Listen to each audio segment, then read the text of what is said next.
పూర్తి వివరాలకు చదవండి రేపటి అక్షర శిల్పం దినపత్రికలో.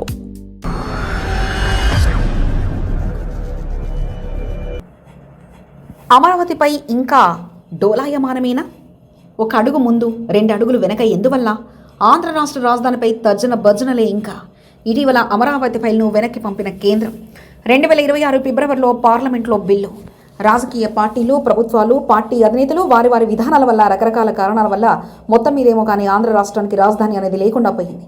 దేశానికి రాజధాని ఉంది, దేశంలోని అన్ని రాష్ట్రాలకు రాజధానులు ఉన్నాయి, కానీ ఆంధ్రప్రదేశ్లో మాత్రం రాజధాని లేదు. దశాబ్ద కాలం పైన రాజధాని లేని రాష్ట్రంగా మిగిలిపోయింది. రాష్ట్రం విడిపోయిన తర్వాత అధికారంలోకి వచ్చిన తెలుగుదేశం పార్టీ 2019లో వచ్చిన వైసీపీ పార్టీ విధానాలు పూర్తిగా దీనికి కారణాలు. అయినప్పటికీ ఇప్పటికీ కూడా రాజధానిపై మీమాంస పూర్తి కావడం లేదు. ఆంధ్రప్రదేశ్ అధికారిక రాజధాని అంశం ఇంకా నలుగుతూనే ఉంది. రాష్ట్ర విభజన జరిగి దశాబ్ది కాలం దాటిపోయినప్పటికీ ఇప్పటి వరకు ఏపీకి అధికార రాజధాని లేకుండా పోయింది. 2014 ఎన్నికల్లో టీడీపీ అధికారంలోకి వచ్చిన తర్వాత అనేక తర్జన భర్జనల ఆరోపణలు, ప్రత్యారోపణల మధ్య అమరావతిని రాజధానిగా ప్రకటించింది. ఇక్కడే తాత్కాలిక సచివాలయం, హైకోర్టు, ఇతర నిర్మాణాలు చేపట్టింది. అయితే అమరావతి ఏపీకి అధికారిక రాజధానిగా పార్లమెంటు బిల్లు ప్రవేశపెట్టలేదు. కేంద్రం గెజెట్ నోటిఫికేషన్ ఇవ్వలేదు. దీంతో ఇప్పటికీ అమరావతి ఆంధ్రాకు అనధికార రాజధానిగా మాత్రమే ఉంది. ఫలితంగా 2019 ఎన్నికల్లో వైసీపీ అధికారంలోకి వచ్చిన తర్వాత అమరావతిని కేవలం శాసన రాజధానిగా ఉంచి విశాఖను పరిపాలనా రాజధానిగా చేయాలని భావించారు. దీనిపై టీడీపీ ఇతర పార్టీలు కోర్టు ద్వారా ప్రయత్నాలు అడ్డుకున్నాయి. తాజాగా కూటమి ప్రభుత్వం ఏర్పాటైన తర్వాత అమరావతిని మళ్లీ పరుగులు పెట్టించాలని నిర్ణయించింది. ఒకవైపు అమరావతిలో అన్ని నిర్మాణాలతో అధికారిక రాజధానిగా పార్లమెంటు ఆమోదముద్ర వేసే విషయంపై దృష్టి పెట్టింది. 2019-2024 మధ్య వైసీపీ ప్రభుత్వం 3 రాజధానుల బిల్లులు తీసుకొచ్చింది. అయితే దీనిని ఇటీవల కూటమి ప్రభుత్వం రద్దు చేసి అమరావతిని ఆంధ్రప్రదేశ్ అధికారిక ఏకైక రాజధానిగా గుర్తించాలని కేంద్రానికి ప్రతిపాదనలు పంపింది. అమరావతి రాజధానికి చట్టబద్ధత కల్పిస్తూ ఆంధ్రప్రదేశ్ పునర్విభజన చట్టాన్ని సవరించాలని రాష్ట్ర ప్రభుత్వం కోరింది. అయితే ఎప్పటి నుంచి దాన్ని అమల్లోకి తెచ్చినట్లు చెప్పాలని, ఆ విషయంలో స్పష్టత ఇవ్వాలంటూ కేంద్ర హోంశాఖ 2 రోజుల క్రితమే ఏపీ ప్రభుత్వానికి లేఖ రాసింది. అయితే రాజధాని ఫైల్ను కేంద్రం వెనక్కి పంపించేసిందని ప్రతిపక్ష వైసీపీ నేతలు విస్తృతంగా ప్రచారం చేస్తున్నారు. దీని ద్వారా ప్రభుత్వాన్ని ఇరుకున పెట్టాలని వారు భావిస్తున్నారు. ఆంధ్రప్రదేశ్కు ప్రపంచ స్థాయి రాజధాని ఉండాలని అమరావతి శంకుస్థాపన చేసిన విషయం తెలిసిందే.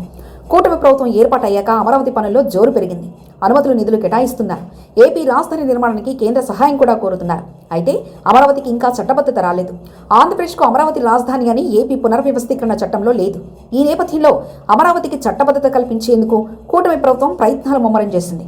అందులో భాగంగా ఆంధ్రప్రదేశ్ పునర్వ్యవస్థీకరణ చట్టంలో సవరణ చేయాలని తాజాగా కేంద్రానికి ప్రభుత్వం లేఖ రాసింది. 2024 జూన్ 2 నుంచి అమరావతి ఆంధ్రప్రదేశ్ రాజధానిగా ఉంటుందని, ఈ మేరకు విభజన చట్టంలోని సెక్షన్ 5 క్లాస్ 2లో సవరణ చేయాలని కోరారు. కేంద్రం అడిగిన విధంగా స్పష్టత ఇస్తూ తాజాగా చీఫ్ సెక్రటరీ కేంద్రానికి లేఖ రాశారు. దీని ఆధారంగా కేంద్ర హోంశాఖ కేబినెట్ నోట్ తయారు చేసిందని తెలుస్తుంది. అనంతరం దాన్ని కేబినెట్ ముందుకు తీసుకెళ్లనున్నట్లు సమాచారం. అమరావతి ప్రతిపాదనపై కేంద్రం కూడా సుముఖంగా ఉన్నట్లు వార్తలు వినిపిస్తున్నాయి.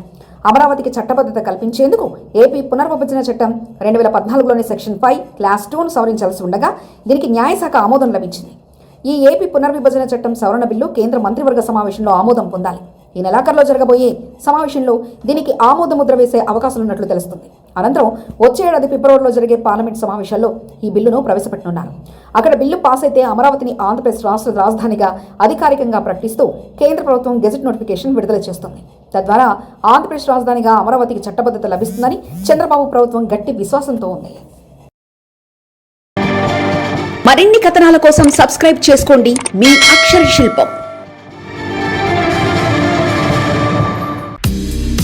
పూర్తి వివరాలకు చదవండి రేపటి అక్షర శిల్పం దినపత్రికలో.